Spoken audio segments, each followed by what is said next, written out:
শ্রীরামকৃষ্ণ তেমনই একজন মানুষ, যিনি ব্রহ্মের অনন্ত পরিচয়ের তত্ত্ব দিচ্ছেন মানুষকে। তাকে আমরা কি বলবো? জ্ঞানী না কর্মী, না যোগী না ভক্ত, কোনো একটি বিশেষণে তাকে বিশেষিত করা যায় না। একজন তাকে একরকম দেখেছে, আর একজন অন্যরকম। আমরা একজন একটা অংশ দেখে সমগ্র বস্তুটির সম্বন্ধে ধারণা করি এবং মনে করি আমার ধারণাই অভ্রান্ত। এইভাবে আমরা পরস্পরের সঙ্গে বিবাদ করি। শ্রীরামকৃষ্ণ এসেছেন আমাদের এই বিবাদ নিরসন করার জন্যে। তাই তিনি জ্ঞানের সাধনা করে জ্ঞানী, যোগের সাধনা করে যোগী, কর্মের সাধনা করে কর্মী, ভক্তির সাধনা করে ভক্ত।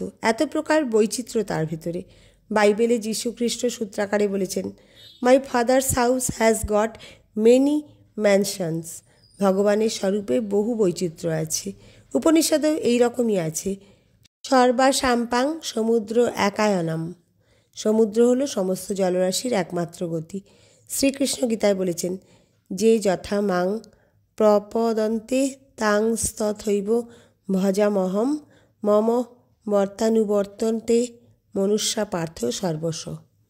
যে যে প্রকারে আমাকে ভজনা করে আমি তাকে সেই প্রকারে কৃপা করি। সকল মানুষ সর্বপ্রকারে আমারই অনুসরণ করছে। খুব সুন্দর সব কথা, কিন্তু এইসব কথা আমাদের অন্তরকে আর জাগায় না, মর্মে প্রতিধ্বনিত হয় না। এমনই আমাদের দুর্দশা। আমরা যেসব কথা ভুলে গিয়েছি, কালে কালে একজন মহাপুরুষ এসে আমাদের তা স্মরণ করিয়ে দেন। যেমন শিব মহিমন স্তোত্রে স্মরণ করিয়ে দেওয়া হচ্ছে, ত্রয়ী সাংখ্যাং যোগ পশুপতি মতং বৈষ্ণবমিতি প্রভিন্নে প্রস্থানে পরমিদমদ পথ্যমিতি চ রুচিনাং বৈচিত্রাদ্রিজু কুটিল নানা পথজুষাং নৃণামেক গম্যস্তমসি পয়সামর্ণব ইব। বেদত্রয়, সাংখ্য, যোগ, পাশুপথ এবং বৈষ্ণবপথ প্রভৃতি বিভিন্ন শাস্ত্রের মধ্যে কোনো একটিকে কেউ কেউ সর্বাধিক উপযোগী বলে মনে করেন। এই রুচির বৈচিত্র্য অনুসারে সোজা ও বাঁকা নানা পথ অবলম্বন করে মানুষ চলেছে। তাহলে যেমন সমুদ্রই সকল নদীর একমাত্র গতি, তেমনি তুমিও সকল মানুষের একমাত্র গন্তব্য।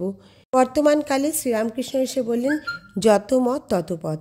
কথাটি শিব মহিমন স্তোত্রের কথা বা আরও প্রাচীনকালের ঋগ্বেদের কথা বা গীতার কথা। কিন্তু শ্রীরামকৃষ্ণের বৈশিষ্ট্য কি? বৈশিষ্ট্য এই যে ধর্মের ইতিহাসে এমন কোথাও নেই যে একই ব্যক্তি বিভিন্ন মতবাদের অনুসরণ দ্বারা তত্ত্বকে অনুভব করে সিদ্ধান্ত ঘোষণা করেছেন। অন্তত ইতিহাসে লিপিবদ্ধ এরকম তথ্য নেই যে এক ব্যক্তি বিভিন্ন প্রকারের সাধনা করে উপলব্ধি করেছেন যে ভিন্ন ভিন্ন পথগুলি একই তত্ত্বে পৌঁছে দেয়। শ্রীরামকৃষ্ণকে অবতার বলে মানি আর না মানি তাতে কিছু যায় আসে না। শ্রীরামকৃষ্ণ বলতে যে ব্যক্তিত্ব আমাদের সামনে আবির্ভূত, তার জীবনে দেখতে পাচ্ছি তিনি অপরিসীম কৌতূহল নিয়ে বিভিন্ন পথে গিয়ে যে তত্ত্বকে অনুভব করলেন, তার মতে সেই তত্ত্ব একটি, এটি তার অনুভূত সত্য। তিনি বলছেন না যে আমার এ কথা তোমরা গ্রহণ করো, আমি তোমাদের কাছে এটি প্রচার করছি। শ্রীরামকৃষ্ণ কাল্পনিক ব্যক্তি নন, কিংবদন্তি বা জনশ্রুতি নন, তিনি প্রত্যক্ষ। এই কিছুদিন আগেও জগতে ছিলেন। তার পদপ্রান্তে থেকে তার নির্দিষ্ট পথে চলে যাদের জীবন ধন্য হয়েছে, তারা কিছুকাল আগেও ছিলেন। আবার তাদের মুখ থেকে সাক্ষাৎ শুনে যারা সেই আদর্শ, সেই সত্যের আলোক পেয়েছেন, এমন লোক এখনও আমাদের ভেতর আছেন। এটি অভিনব এদিক থেকে যে জীবনের ভেতর দিয়ে, অনুভূতির ভেতর দিয়ে তত্ত্ব ও সত্যকে আবিষ্কার করা কেবল একটি জেনারেলাইজেশন নয়, একটা ব্যাপক সিদ্ধান্তে পৌঁছানো নয়। যেমন একটা কাক কালো বলে সব কাকই কালো, এমন একটা কল্পনা আমরা করিনি, এ তেমন নয়। তিনি স্বয়ং বিভিন্ন প্রণালীতে সাধনা করলেন।